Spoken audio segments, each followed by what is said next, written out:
If you're struggling with the transition from being a full-time student to a full-time working adult, really want to do well in your first job or career out of graduation, then this video is for you. Hi sunshines, and welcome back to my channel, or if you're new, welcome to my channel. My name is Lydia and I am a 24-year-old living in Singapore. A little backstory on me. I graduated from uni in July of 2023, and since then I have started on my second full-time job. And while I was still in school, I did 7 internships. It's with this experience that I have that I'm going to share with you guys lessons that I've learned that helped me to transition from becoming a full-time student to full-time working adult, making that transition and process easier for me, and things that I find really important in my working life that I want to share with you guys. So let's go. The most foundational step in easing into corporate life is to find a job that actually works for you and suits you. Maybe this is something that seems obvious and duh, but it's really important to figure out the kind of working environment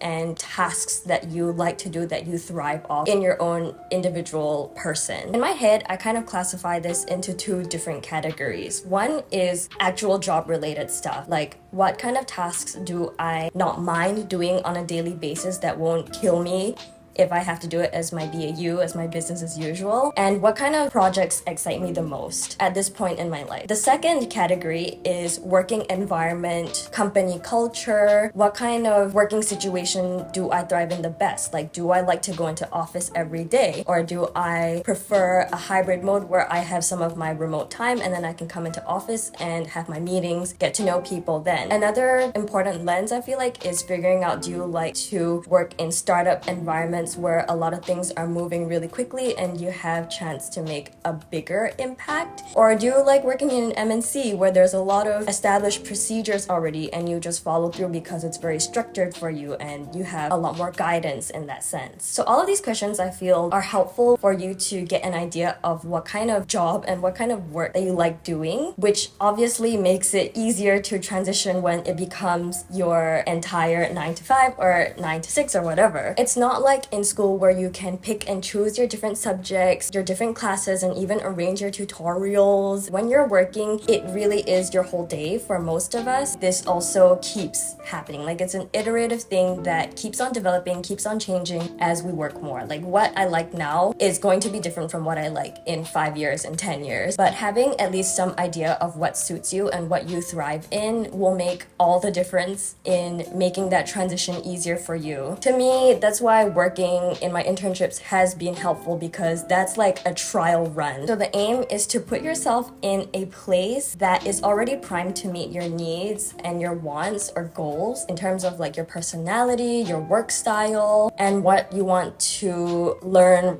and achieve professionally. Now that you have found a job that suits you, you have to figure out how you're gonna manage your time and plan your to-dos properly. Having a system is key, because once you have a system, you just run on that autopilot, and it makes it so much easier to sort out your tasks, do them efficiently, instead of doing things as and when, or doing things last minute as you might have done while you were in uni and only answerable to yourself. There are so many different methods to time management, so it is very subjective, but this is the way that works for me. I have found my bulletproof method to managing my time and my tasks, and that is through my Notion board. I have done a Notion tour for school and uni. If you are so inclined to see, I'll leave it in the description, but this is my adult working version, which is actually a rather simple task categorization system. It is not that elaborate, but it's very easy to understand, and it really helps me to move through my workday and my workflow very seamlessly. So what I have on Notion is a big Kanban board, which I have divided into different columns, and it works very chronologically and very systematically. Every week, I'll have a stand-up with my team and my boss. So when I get my tasks, the first thing I do is to plonk it into the leftmost column, basically the whole hodgepodge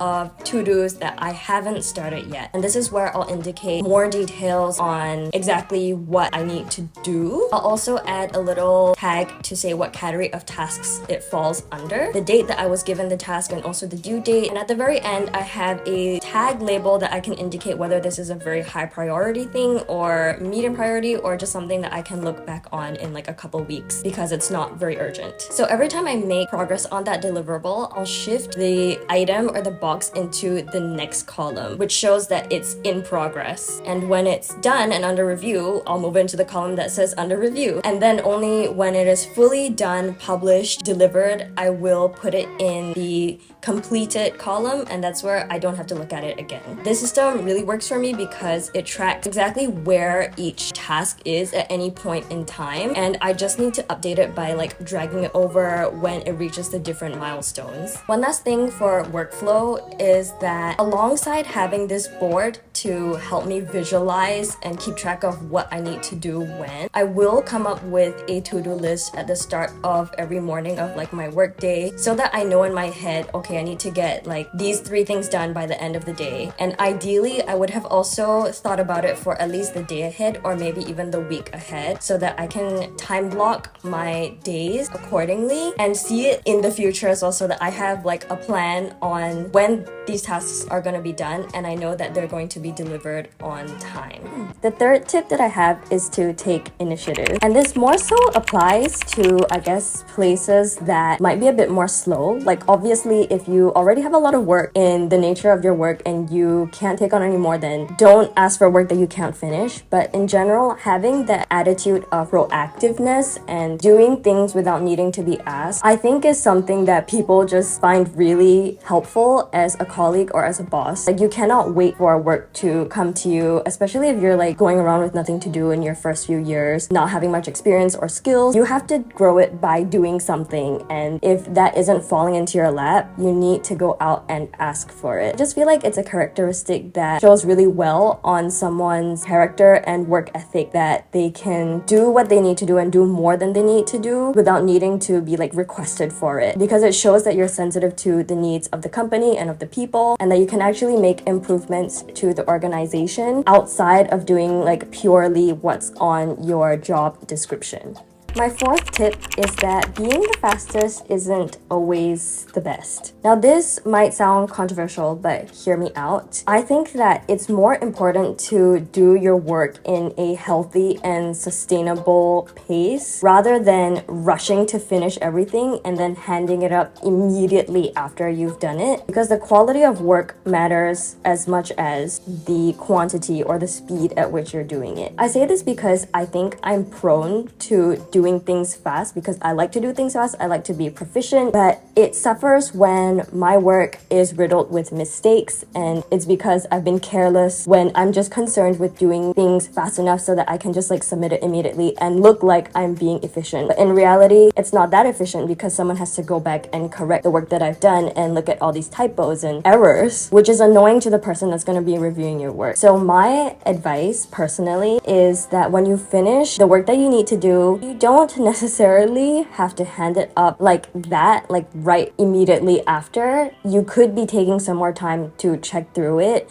vet through it, make sure it's a good piece of work before you submit it for a review or to whoever it needs to go out to. It also gives you time to analyze if your capacity is okay, because let's just be real here, once you pass on your work, you're gonna get more work. And if you're already struggling with the workload that you do have and you're submitting things so that you can get off your plate, just know that more work is going to come to you. So be smart about it. Be realistic with what you can handle and hand it up when you feel like there's breathing room and that you have, written or done what's a good piece of work that, you're proud of saying that this is from you and you're confident that it's going to be received well.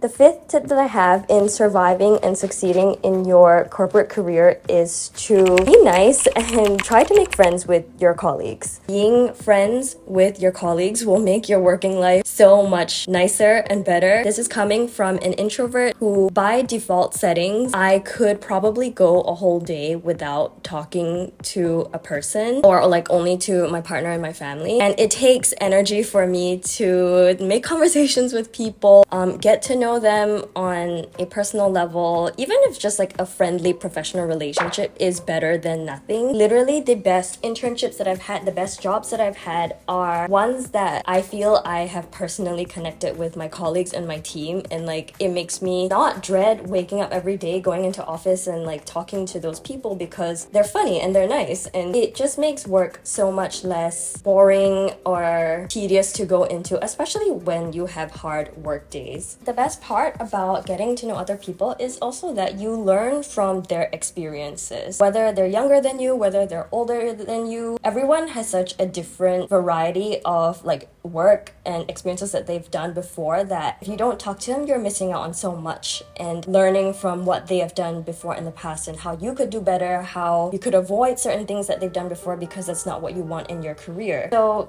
be a nice person, be a genuine person, connect authentically to your team, and that is, I feel like, a big key part in easing into your corporate life.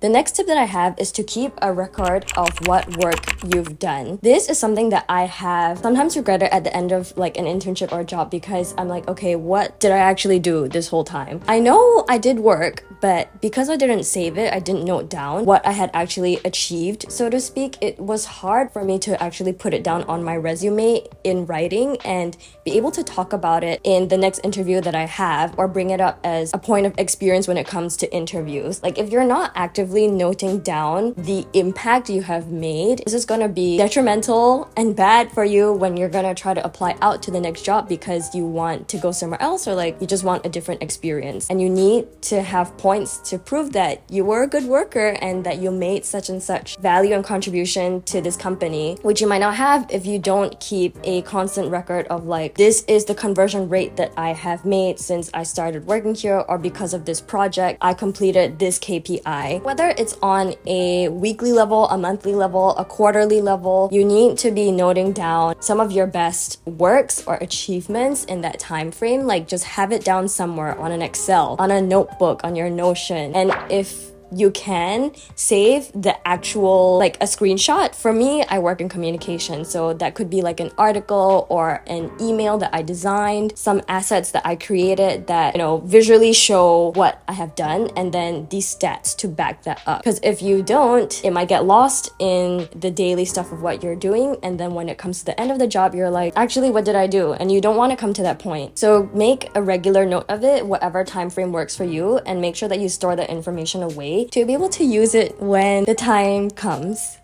The last point that I have is that it's okay to make mistakes and it's okay to want change. If you make a mistake and it goes out to your boss or to other people, unless you are a doctor and people's lives depend on it, it's okay. Nobody died. Unless you're in a life or death situation, nobody's hurt for most jobs that I'm thinking about in like the 9-to-5 office world, okay? People are still breathing, people are still alive, and it almost always is fine in that 10 years down the line, you would have forgotten about it. Like if it wasn't a mistake that has an impact even 10 years down the line, then I think you're good.